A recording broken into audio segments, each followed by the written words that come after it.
बंधन के मालिक बाड़ू तू ही करे जा, पकड़ी के पतझड़ डंडा अंगिया भी ले जा। हो अब तनी को न हमरा से सहाला, छुईला तमाजा बस बुझाला। छुईला तमाजा बस बुझाला।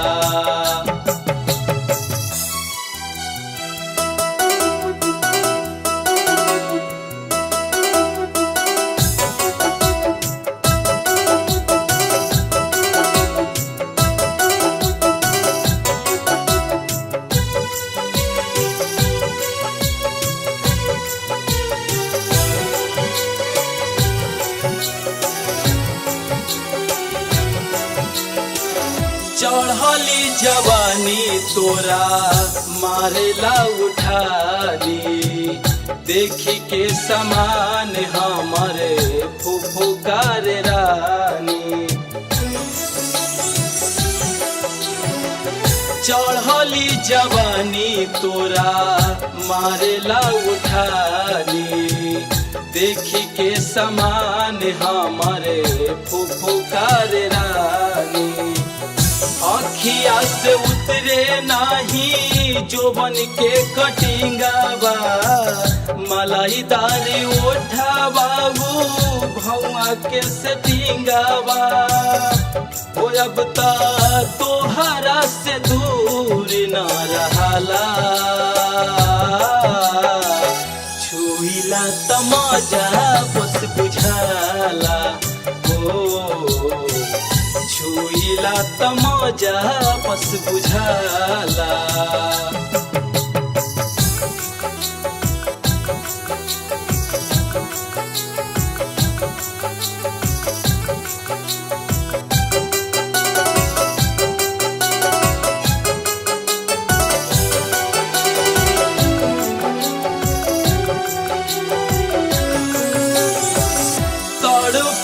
देख के जिया छलकत जवानी, बहिया में कस लेती चूस जाती पानी।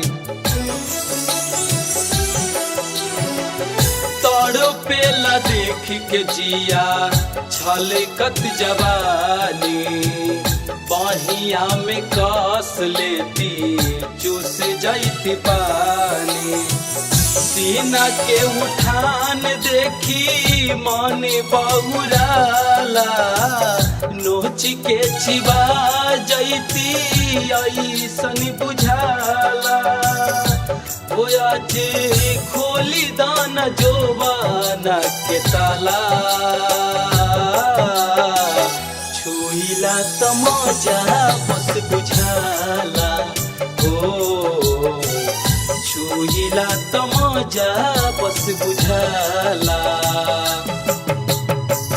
जो बंधन के मालिक बाड़ू तू ही करे जा, पकड़ी के पतझड़ डंडा अंगिया भी ले जा।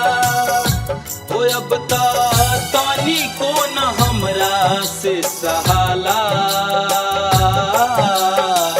छुईला तमाजा बस बुझाला। छुईला तमाजा बस बुझाला। छुईला तमाजा बस बुझाला। कुछ भी बोलते हो है ना।